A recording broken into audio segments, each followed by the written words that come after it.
The following segment is sponsored by Intermountain Healthcare and the Utah Department of Health.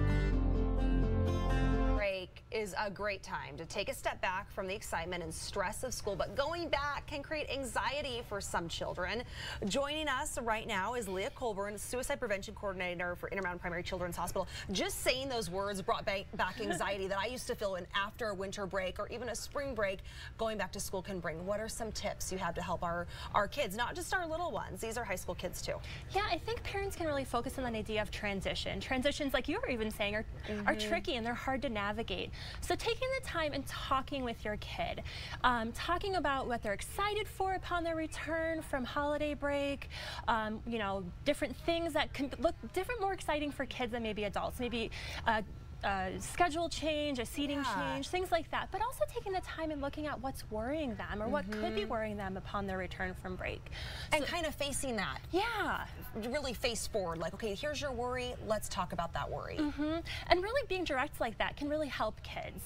And you know, taking the time to helping them identify what could be those worries. And again, adults kind of place worries on kids sometimes, so helping kids identify, hey, this is a worry for me. Not knowing what my schedule is, having exams coming up, maybe having to have a different class structure, seeing kids I'm not used to seeing or don't want to see, could be a worry for kids. How can we as adults not place worry on our kids? I mean, so much of our stress, I do feel like, kind of boils over to them. What can we do?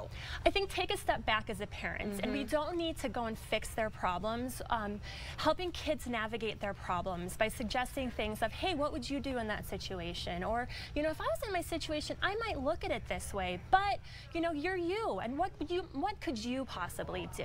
Those are ways we can, as adults, not place our worries on kids. I like, too, how you mentioned invite their solutions.